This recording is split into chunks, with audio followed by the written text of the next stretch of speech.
दोस्तों, हमने पिछली पोस्ट में परमात्मा की अपार कृपा और उनके द्वारा इस दुनिया का सबसे बड़ा श्रीमंत इंसान अपनी सारी दौलत लुटाकर भी न जुटा पाए ऐसी सुविधा बिल्कुल मुफ्त हमको दी है, यहाँ तक हमने जाना। अब जीवन के बाद भी कोई असुविधा न हो इसलिए ने परमात्मा ने हमारे लिए क्या व्यवस्था कर रखी है उसके बारे में जाने।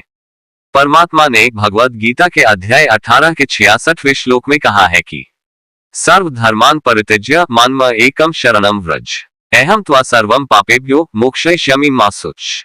इस वचन के द्वारा परमात्मा ने हमें बिल्कुल निश्चित कर दिया है। परमात्मा चाहते हैं कि उसकी संतान सदा खुश रहे, पूरा जीवन उसने दी हुई संपदा का उपयोग करे और मरने के बाद भी जब वापस आए तो मोक्ष को उपलब्ध हो। परमात्मा ने जीवन की रचना ही ऐसे की है कि इंसान को कभी कोई पाप करना ही ना पड़े तो मोक्ष तो मिलेगा ही। तो सवाल यह है कि हमें अब कैसा जीवन जीना चाहिए कि परमात्मा हम पर खुश हो जाए। तो यहाँ परमात्मा ने एक शर्त रखी है कि तुम मेरे शरण में आ जाओ, मैं तुम्हें मोक्ष दूंगा। तो परमात्मा का शरण स्वीकार करना मतलब कि उनकी हर शर्त या नियम को मानना।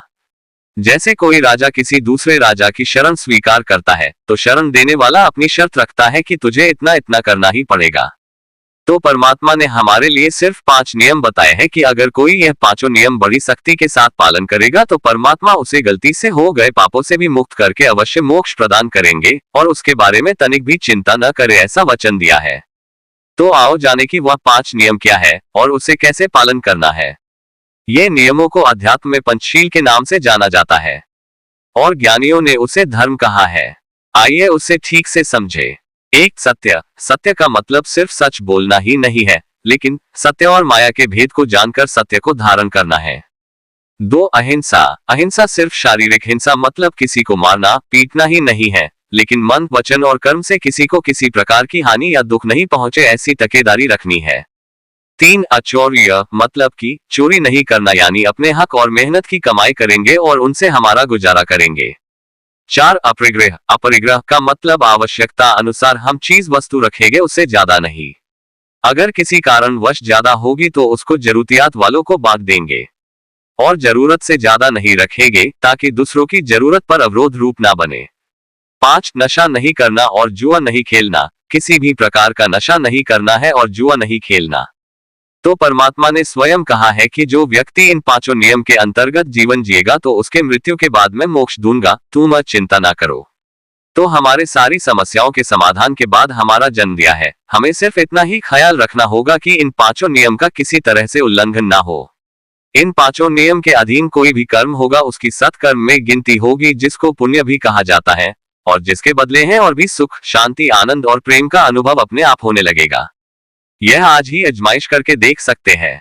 और अगर इन 5 नियम में से एक भी नियम का भंग किया तो उसके सजा स्वरूप मरने के बाद नहीं, आज ही चिंता, भय, क्रोध और अशांति के साथ साथ अपनों का विश्वास भी खो देंगे, जिसके परिणाम स्वरूप परमात्मा का दिया हमारे पास सब कुछ होते हुए भी हम दुखी दुखी हो जाएंगे।